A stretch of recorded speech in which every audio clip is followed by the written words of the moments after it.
தமிழ் தாய் வாழ்த்து பாடினது பிடிக்காம தேசிய கீதம் பாடுறான்னு காரணம் சொல்லி ஆளுநர் உரையை பாதியில் முடிச்சுட்டு போகிறாரு. நீங்கள் வந்து இந்த கூட்டணி பேச்சுவார்த்தை இதில் நோ சொல்கிறது வேற, பாலிசியாக என்ன முடிவு எடுக்கணும்? பாமகவுடைய கூட்டணி அதிமுகவுக்கு ரொம்ப தேவையா இருக்கு. பாட்டாளி மக்கள் கட்சி தனியாக 1996 எடப்பாடி பழனிசாமி வந்து 3வது இடத்துக்கு போகிறார். பாமக வெற்றி பெறும். அவங்களுக்குள்ளேயே 2 பேருக்கும் வேற வேற கருத்து இருக்கு. டாக்டர் ராமதாஸுக்கும் அன்புமணி ராமதாஸுக்கும். தேமுதிகவை பொறுத்த வரைக்கும் அவங்களுடைய வாக்கு வங்கியை வச்சு எந்த வெற்றியையும் நிகழ போறதில்லை. நேற்று ஜேபி நட்டாவே வர்றாரு. ஆனால் செய்தியில் 3 கட்சி தலைவர்கள் அவரை சந்தித்தார்கள் அப்படின்னு போடுறாங்க. அந்த 3 கட்சி தலைவர்கள் யாருன்னு பார்த்தா ஏசி சண்முகம், பாரிவேந்தர் பையன் ரவி பிச்சமுத்து, ஜான் பாண்டியன். இவங்க 3 பேரும் எப்போ தமிழ்நாட்டில் கட்சி தலைவர் ஆனாங்கன்னு எனக்கு தெரியல. காங்கிரஸை பொறுத்த வரைக்கும் அவங்க 9 தான், போன முறை 9 வெற்றி பெற்றோம், 9 + 1 ராஜ்யசபா அப்படிங்கிறது அவங்களுடைய டிமாண்டாக இருக்குது. ஆனால் திருப்பியும் அதிமுக இந்த மூவர் கூட்டணி இவங்க எல்லாம் சேர்ந்து ஒன்றாகிறதுக்கு வாய்ப்பு இல்லை. அது 24 தேர்தல், அதில் வரக்கூடிய ரிசல்ட்டு அதெல்லாம் பொறுத்து வேறு வழியே இல்லைனா 3 பேர் சேர்ந்து தானே ஆகணும். அவ்வளோ முதுகெலும்பு ஸ்ட்ராங்காக இருக்கிறவர் இன்னைக்கு ஆளுநரை கண்டிச்சிருக்கலாம்ல. ஆளுநருக்கு பதில் அவர் தமிழ்நாடு அரசு தானே கண்டிக்கிறார். 26 எடப்பாடி பழனிசாமி முதல்வர்னு நீங்கள் சொல்லுங்கள் அப்படின்னு சொன்னால் இல்லை, அண்ணாமலை இருக்காரு, அது அப்புறம் பார்ப்போம்னு சொல்கிறாங்க. யாருக்குமே மெஜாரிட்டி வராமல் பாஜகவுக்கு ஒரு 20 எம்எல்ஏவோட அதிமுக கூட்டணியில் வருதுன்னு வைங்க, அண்ணாமலை தான் முதல்வராக வரும். அதிமுக எம்எல்ஏவெல்லாம் தூக்கிட்டு போயிடுவாங்க.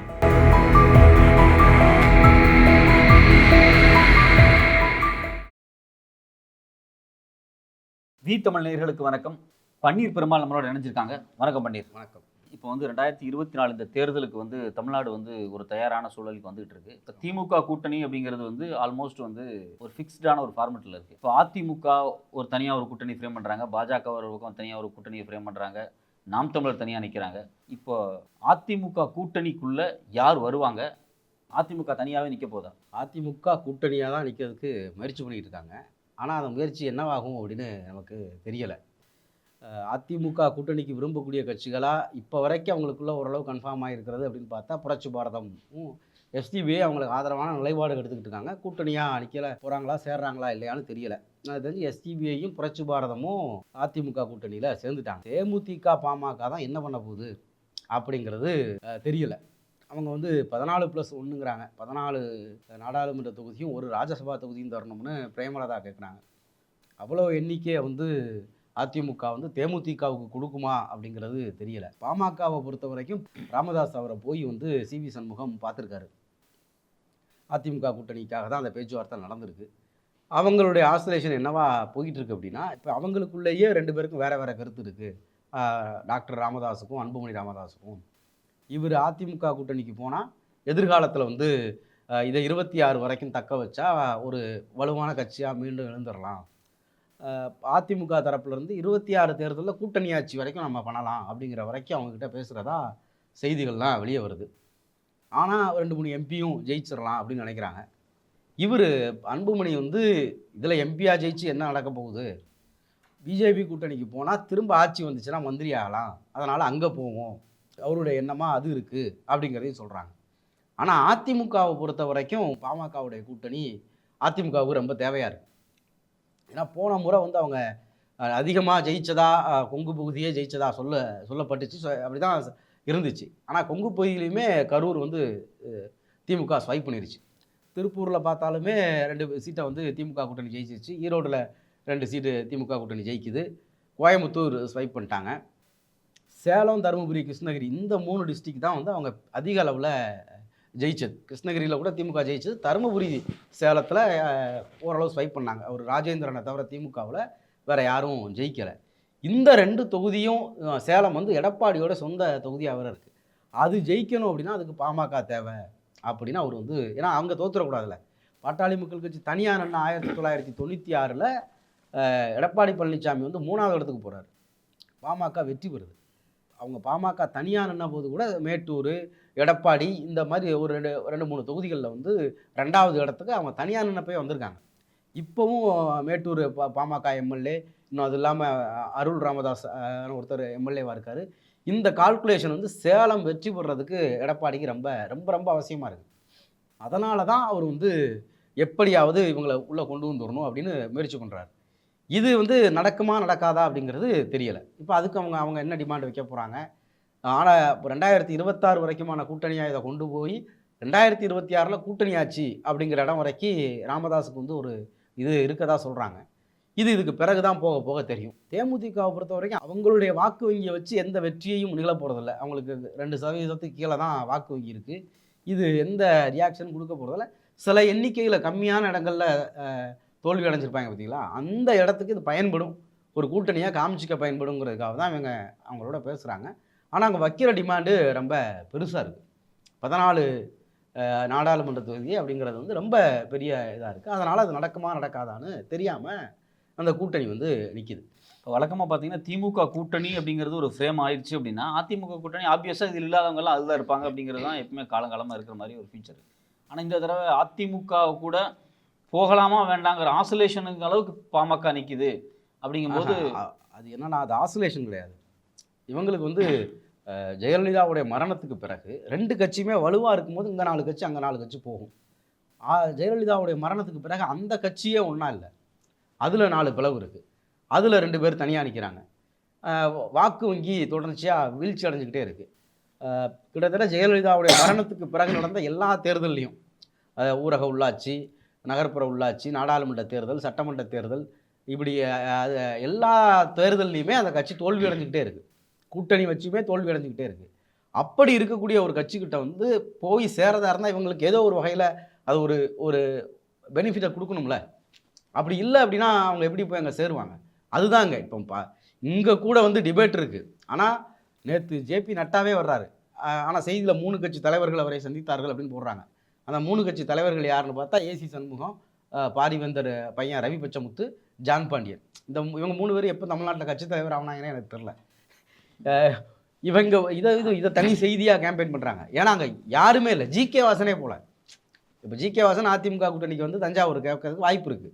ஆனால் அவருமே அங்கே போகலை. அவருக்கு இன்னொரு பிரச்சனை என்ன அப்படின்னா, 24 காங்கிரஸ் வந்துருச்சுன்னா திரும்ப காங்கிரஸ்லேயே போய் சேர்ந்தோம்னா ஒரு மத்திய அமைச்சர் ஆயிடலாம் அப்படிங்கிறது அவருக்கு ஒரு எண்ணம் இருக்குது.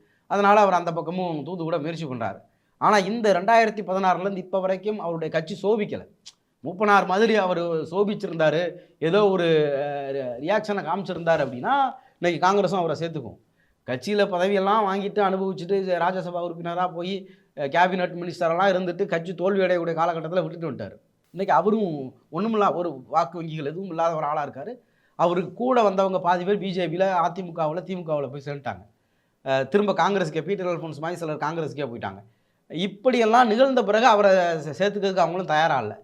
இப்படி கைவிடப்பட்டவர்கள்லாம் சேர்ந்து எங்கே போகலாம் அப்படிங்கிறதுல ஒரு ஆசோசியேஷன் இருக்காங்க. அவங்களுமே வந்து பிஜேபி கிட்ட போகிறதுக்கு ஜிகே வாசனே தயாராக இல்லை. ஜேபி நட்டாவை போய் பார்க்கல, வரவேற்க போகல. அப்போ அவருமே அதுக்கு தயாராக இல்லை. இதுதான் இந்த பக்கம் இருக்கிறது. இந்த பக்கம் வலுவாக அப்படியே இருக்காங்க. போன முறை அங்கே இருந்ததில் இப்போ பச்சைமுத்து மட்டும்தான் இல்லை. பச்சைமுத்து போனதுனால ஒரு தொகுதி மிச்சமாகுது. உங்களுக்கு பெரம்பலூர் தொகுதி மிச்சமாகுது. அதை இப்போ கூடுதலாக யாருக்கு கொடுக்க போகிறாங்க? போன முறை இருந்த அதே மாதிரி பேட்டர்னில் போட்டியிட போகிறாங்களா, இல்லை கூடுதல் இடங்கள் கொடுக்க போகிறாங்களா? கூடுதல் இடங்கள் எல்லா கட்சிகளும் கேட்குது. 2 எம்பி இருக்கிறவங்களாம் 3 எம்பி கேட்குறாங்க. 4 எம்பி 5 எம்பி இருக்காங்க. 13 லட்சம் பேரை கூட்டி திரும்ப மாநாடு போட்டிருக்காரு. அவர் 4 சீட் 5 சீட்டு வரைக்குமே அவர் கேட்குறாரு. காங்கிரஸை பொறுத்த வரைக்கும் அவங்க 9 தான். போன முறை 9 வெற்றி பெற்றோம். 9 + ஒரு ராஜ்யசபா அப்படிங்கிறது அவங்களுடைய டிமாண்டாக இருக்குது. இவங்க என்ன கொடுக்க போகிறாங்கன்னு தெரியல. இதுதான் இந்த பக்கம். இங்கே கூட்டணி கன்ஃபார்ம். யாருக்கெல்லாம் சீட்டு, எத்தனை அப்படிங்கிறது இங்கே வந்து இதாக இருக்குது. இந்த விவாதம் தான் நடந்துக்கிட்டு இருக்குது. இந்த 2க்கும் இடையில் இவ்வளோ பெரிய கேப் விழுறதுக்கு, இது செட் ஆகி அது செட் ஆகாததுக்கு காரணம் அதிமுக பலவீனமானது. வாக்கு வங்கி தொடர்ந்து விழுந்திருக்கிறது, தொடர்ந்து தோல்வி அடைகிறது, கட்சியே ஒன்றா இல்லாமல் போகிறது. இது எல்லாம் சேர்ந்து தான் இந்த குழப்பத்தை இந்த பக்கம் ஏற்படுத்திக்கிட்டே இருக்குது. இப்போ வந்து அதிமுகவினுடைய ஒரு பலவீனமான சூழல், அதாவது ஜெயலலிதாவினுடைய மரணத்துக்கு பிறகு எடப்பாடியார் தனியாக, ஒரு பக்கம் ஓபிஎஸ் தனியாக, இன்னொரு பக்கம் டிடிவி தினகரன், இந்த 3 பேரும் ஒன்றாக இந்த தேர்தலை நோக்கி சேர்றதுக்கு வாய்ப்பு இருக்கா? இந்த 3 பேரும் ஒன்றா சேரணுங்கிறது அமித்ஷாவுடைய அஜெண்டா. அவங்க தான் கட்சியை உடைச்சாங்க. 3 நாளாக அவங்க கைப்பற்றுறதுக்காக 2017 உடைச்சாங்க. உடைச்ச பிறகு அது அவங்களுக்கு எந்த வகையிலும் பயன்படலை. அங்கங்கே ராஜ்யசபாவில் ஓட்டு போட பயன்பட்டுச்சு, இப்படிலாம் பயன்படுச்சே தவிர வாக்கு வங்கியாக அறுவடை பண்ண முடியல. போன முறை ஏன் அவங்க தினகரனை உள்ளே கொண்டு வர முயற்சி பண்ணி இவங்க வேண்டான்ட்டாங்க. அதில் தான் அது நின்றுச்சு. அது தோல்வியில் முடியுது. அப்போ அது தோல்வியில் முடியும் போது இவங்களுக்கு வந்து திரும்ப ஓபிஎஸும் வெளியே போகிறாரு. இப்போ இந்த இடங்களெல்லாம் சேர்ந்து பார்க்குறப்ப பாஜகவுக்கு திரும்ப இங்கே ஒரு ஒரு வலுவான வாக்கு வங்கியோட ஒரு கூட்டணி தேவைப்படுது. அதை உருவாக்கணும் அப்படின்னு அவங்க முயற்சி பண்ணுறாங்க. அப்படி உருவாக்கணும் அப்படின்னு முயற்சி பண்ணுறத இவங்க விரும்பலை. இதுதான் இதுக்குள்ளே இருக்கக்கூடிய குழப்பம். ஆனால் திருப்பியும் அதிமுக இந்த மூவர் கூட்டணி இவங்க எல்லாம் சேர்ந்து ஒன்றாகிறதுக்கு வாய்ப்பு இல்லை. அது 24 தேர்தல், அதில் வரக்கூடிய ரிசல்ட்டு அதெல்லாம் பொறுத்து வேறு வழியே இல்லைனா 3 பேர் சேர்ந்து தானே ஆகணும். இப்போ இதில் வலுவான ஒரு கூட்டணி உங்கள் கூட இப்போ பாமக மட்டும் இந்த பக்கம் போகலை அப்படின்னா அந்த கூட்டணியே 15% ஓட்டு தான் வாங்கும். சட்டமன்ற தேர்தலில் வெற்றி பெற்ற பகுதிகள் இருக்குல்ல, அது கூட இந்த முறை கிடைக்காது. இப்போ சேலத்தில் இப்போ நான் பாமக அதிமுக கூட்டணியில் போன முறை வெற்றி பெற்றாங்க. ஒரு தொகுதியை தவிர மீதியெல்லாம் அந்த கூட்டணி இல்லைனா இந்த முறை இதே பாமக கூட்டணியோடு இருந்தே நாடாளுமன்ற தேர்தலில் எடப்பாடி பழனிசாமி முதலமைச்சராக இருக்கும்போதே சேலத்தில் தோல்வி அடைகிறாங்க. இந்த முறை வந்து அதே மாதிரி தோல்விகளை சந்திக்கும் போது வேறு வழியே இல்லாமல் கட்சிக்குள்ளே திரும்ப ஒரு சலசலப்பு வரும். அப்போ அந்த சலசலப்பு வரும்போது அதை சரி செய்கிறதுக்கு திரும்ப கூட வேண்டியது இருக்கும். அது இந்த தேர்தல் முடிவில் தான் இருக்குது. எப்பவுமே வந்து அதிமுகவில் ஜெயலலிதா மரணத்துக்கு பிறகு எடப்பாடியோ இல்லை ஓபிஎஸ்ஸையோ இவங்களுக்கு வந்து ஒரு முதுகெலும்பு இல்லாத தலைவர் அப்படின்னு ஒரு ப்ரொஜெக்ஷன் எப்பவுமே இருந்துகிட்ருக்கும். ஆனால் இன்றைக்கி வந்து எடப்பாடி வந்து ஸ்ட்ரெயிட்டாக அமித்ஷாவுக்கு நோ சொல்கிறாருல்ல. அமித்ஷா நான் கதவு திறந்து வச்சிருக்கேன்னு சொன்னதுக்கு பிறகு நோ சொல்கிறாருல்ல. அதெல்லாம் அவர் ஜெயக்குமார் வச்சு தான் சொல்கிறாரு. இப்போ அவ்வளவு முதுகெலும்பு ஸ்ட்ராங்காக இருக்கிறவர் இன்றைக்கி ஆளுநரை கண்டிச்சிருக்கலாம்ல. ஆளுநருக்கு பதில் அவர் தமிழ்நாடு அரசை தானே கண்டிக்கிறாரு. நீங்கள் வந்து இந்த கூட்டணி பேச்சுவார்த்தை இதில் நோ சொல்கிறது வேறு. பாலிசியாக என்ன முடிவு எடுக்கிறீங்க? பாலிசியாக இன்றைக்கி ஆளுநருக்கு எதிராக தமிழ்நாடு சட்டமன்றம் அவர் வந்து தமிழ்தாய் வாழ்த்து பாடினது பிடிக்காமல் தேசிய கீதம் பாடுறான்னு காரணம் சொல்லி ஆளுநர் உரையை பாதியில் முடிச்சுட்டு போகிறாரு. அவர் வந்து பேரனை பேர் தமிழ்நாடு அரசு வந்து ஒழுங்காக நடக்கலை, இந்த இதில் வந்து ஆளுநர் உரையில் ஒன்றுமே இல்லை அப்படின்னு ஒரு ஆளுநருக்கு ஆதரவாக தானே இப்போ இந்த இதில் அவர் ஆளுநருக்கு ஆதரவாக தான் முடிவெடுத்திருக்காரு. அப்போ இந்த மாதிரியான விஷயங்களில் இப்போ வந்து 2 நாளைக்கு முன்னாடி முதலமைச்சர் ஒரு அறிக்கை கொடுக்குறாரு. 2019 போட்ட பிளானு எது மெட்ரோ ரயில். அதுக்கப்புறம் 2021-22 அதுக்கான நிதி வரைக்கும் ஒதுக்கியாச்சு. ஆனால் ஒன்றிய அரசாங்கம் இன்னும் அப்ரூவ் பண்ணல. நாங்கள் தான் காசை செலவு பண்ணுறோம் அப்படின்னு அவர் சொல்கிறாரு. இவங்க தான் 2019 சிஎம் வந்து எடப்பாடி பழனிசாமி, ஆமாம் நாங்கள் இருந்த பொழுது தான் துவக்கினோம், இன்ன வரைக்கும் தொடங்கலை, ஒன்றிய அரசு தமிழ்நாட்டுக்கான நிதியை கொடுக்கணும் அப்படின்னு சொல்லணும்ல. இவங்க ஒன்றிய அரசோடு முரண்டு பிடிக்கிறார்கள் அப்படின்னா அவர் ஒரு அரசாங்கமாக பாஜகவுக்கும் இவங்களுக்குமான முரண்பாடு இருக்குல்ல. இந்த இடத்த வந்து நீங்கள் இவர் என்னவா நிகழ்ந்துக்கிறாரு. இப்போ திண்டுக்கல் சீனிவாசன் 2 வாரத்துக்கு முன்னாடி பேசுகிறாரு. அவர் கட்சியோட பொருளாளர் நினைக்கிறேன். இப்போ ஆமாம் பொருளாளர். எங்களுக்கு பிரதமர் மோடின்னு சொல்கிறதுல எங்களுக்கு எந்த பிரச்சனையும் இல்லை, நாங்களும் பிரதமர் மோடின்னு சொல்ல தான் சொல்கிறோம். 26ல் எடப்பாடி பழனிசாமி முதல்வர்னு நீங்கள் சொல்லுங்கள் அப்படின்னு சொன்னால் இல்லை அண்ணாமலையும் இருக்கார், அது அப்புறம் பார்ப்போம்னு சொல்கிறாங்க அப்படிங்கிறார். அப்போ பிரதமர் மோடி அப்படின்னு சொல்கிறதுல அதிமுகவுக்கு பிரச்சனை இல்லை. அதிமுக பாஜக எடுக்கக்கூடிய இந்த மாதிரி ஆளுநர் நடந்துக்கிற விஷயங்களில் அன்றைக்கி வந்து எதிர்க்கட்சிகளுடைய போராட்டம் தான். அது எதிர்க்கட்சிகளுடைய போராட்டத்துக்கு ஒரு ஆதரவு தெரிவிச்சிருக்கலாம். ராமர் கோயில் கூட அது ஆன்மீக தலம் யார் வேணாலும் போகலாங்கிறாரு. இப்போ இந்த மாதிரி இதோடைய நடவடிக்கைகள் இருக்குல்ல, இந்த நடவடிக்கைகளில் இவங்க வந்து பிஜேபிக்கு எதிராக என்ன பேசுனாங்க, ஜெயக்குமார் பேசுகிறத வச்சு மட்டுமே நம்ம வந்து இவங்க ஸ்ட்ராங்காக எதுக்குறாங்க அப்படின்னு சொல்லிட முடியாது. இப்போ இவர் வந்து ஒரு முதுகெலும்புள்ள ஒரு ஸ்ட்ராங்கான தலைவர் அப்படிங்கிறது பல ஊடகங்களால் சொல்லப்படுது. ஆனால் கன்னியாகுமரியில் ஒரு நிகழ்ச்சி நடக்குது, கட்சியோடைய கூட்டம்.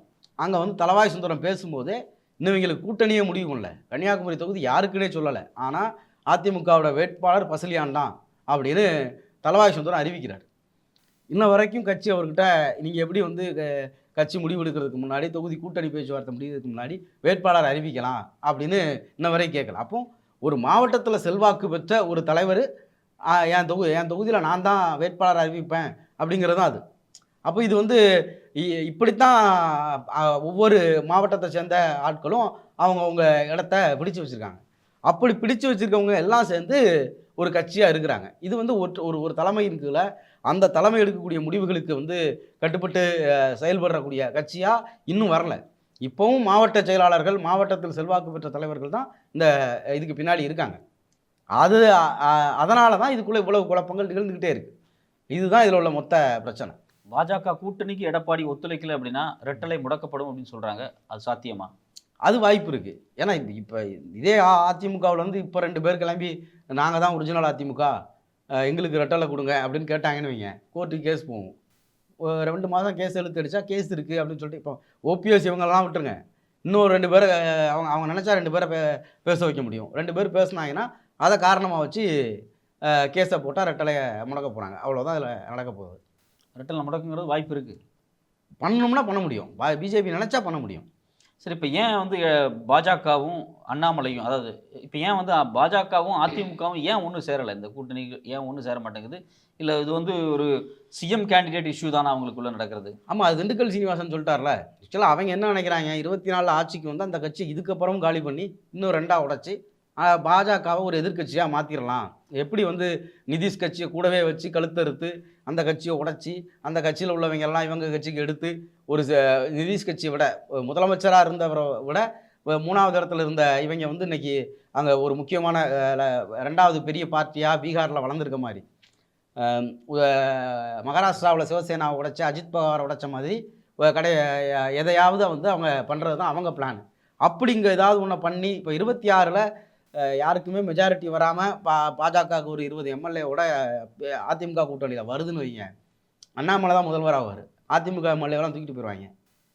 அவங்க ஏற்கனவே இதை எல்லா ஊர்லேயும் பண்ணியிருக்காங்க. கூட்டணி கட்சியாக இருந்தாலும் தூக்கிட்டு போய் பண்ணிடுவாங்க. இந்த பிரச்சனை தான் அங்கே வந்து பெரிய பிரச்சனையாக அவங்களுக்கு இருக்குது. இப்போ இது ஸ்ட்ராங். ஒரு சைடு இது வந்து திமுக தான் தலைமை, இப்போ ஸ்டாலின் தான் கூட்டணிக்கு தலைமை தாங்க போகிறாரு, கூட்டணி கட்சிகள்லாம் இருக்குது. இதில் எண்ணிக்கையில் தான் இவங்களுக்குள்ள பிரச்சனை. ஆனால் இங்கே வந்து நீங்கள் இது பலவீனமான கட்சின்னு தெரியும். தலவாய் சுந்தரத்தை நினச்சா அவங்களும் தூக்க முடியும், வேலுமணியை நினச்சா பிஜேபியும் தூக்க முடியும். இப்படியெல்லாம் இருக்கிறதுனால தான் அவங்க வந்து இதை வந்து உடைச்சிருவாங்க, ஏதாவது பண்ணிடுவாங்கன்னு அடிப்படையில் இவருக்கு பயம். அந்த பயத்தை தான் இப்படிலாம் காமிச்சிக்கிட்டு இருக்காங்க. இப்போ இந்த பக்கம் பார்த்தா பிஜேபி, அதிமுக, திமுக இந்த டிஸ்கஷன்லாம் போயிட்டு இருக்கும்போது இன்னொரு பக்கம் ஒரு பெரிய ஒரு ஓட் பேங்கை ஷேர் பண்ணுற மாதிரி நாம் தமிழரும் விஜயும் அரசியலுக்கு வர போகிறதாக 26 எலெக்ஷன் நிற்க போகிறதாக சொல்கிறாரு. இது என்னவா பிரதிபலிக்கும்? ஆக்சுவலாக அது பெரிய ஓட் ஷேர் கிடையாது. நீங்கள் 30 லட்சம் ஓட்டுங்கிறது 2 எம்பி தொகுதியோட மொத்த ஓட்டு தான். இது நாடாளுமன்ற தேர்தலில் கூடலாம் குறையலாம், ஏதாவது ஒன்று ஆகலாம். விஜய் இதுக்கு வரப்போகிறதே இல்லை. அவங்களுடைய இலக்கே என்ன அப்படின்னா, 2016 வாக்கு வங்கி குறைஞ்சிக்கிட்டே இருக்குது அதிமுகவில். அந்த அதிமுகவிலேருந்து வெளியேறக்கூடிய வாக்கு வங்கி இருக்குல்ல, அதிமுகவுடைய அடிப்படை வாக்கு வங்கி வந்து திமுக எதிர்ப்பு வாக்கு வங்கி. அதில் கொஞ்சம் அரசியல் தெரிஞ்சவங்க, ஒரு திராவிட கருத்தியல் உள்ளவங்கெல்லாம் இந்த பக்கம் போயிடுவாங்க, திமுக அணிக்க ஓட்டு போட்டு போயிடுவாங்க. மீதி இருக்கக்கூடிய அந்த திமுக எதிர்ப்பில் உருவாக்கப்பட்ட வாக்கு வங்கிகளை விஜய் பங்கு போட போகிறாரா, அண்ணாமலை பங்கு போட போகிறாரா, இல்லை சீமான் பங்கு போட போகிறாரா, இங்கேருந்து சரியக்கூடிய வாக்கு வங்கி அப்படிங்கிறது தான் மெயின். இது தொடர்ந்து அதான் சொல்கிறேன், இந்த தேர்தல்லையும் அவர்கள் தோல்வி அடைந்தால் இந்த கட்சிக்குள்ளே இன்னும் சலசலப்பு அதிகமாகும். அப்போ இதிலிருந்து இன்னும் வாக்கு வங்கி வெளியேறும், இன்னும் சில மாவட்ட தலைவர்கள் வெளியேறுவாங்க, அல்லது திரும்ப எல்லாரும் சேர்ந்து ஏதோ ஒன்று நடக்கும். இதிலிருந்து சிதற வாக்குகளை யார் எடுக்க போகிறா, அதுதான் இவங்களுடைய போட்டி. அது வந்து ஒவ்வொருத்தரும் ஒவ்வொரு கால்குலேஷன்ஸ் வச்சுருக்காங்க. அதில் யார் அதிகமாக அறுவடை பண்ண போகிறாங்க அப்படிங்கிறது ரிசல்ட்டில் தான் தெரியும். உங்களுடைய கருத்துக்கு நேரத்துக்கு ரொம்ப நன்றி பண்ணிடுறேன். ரொம்ப நன்றி.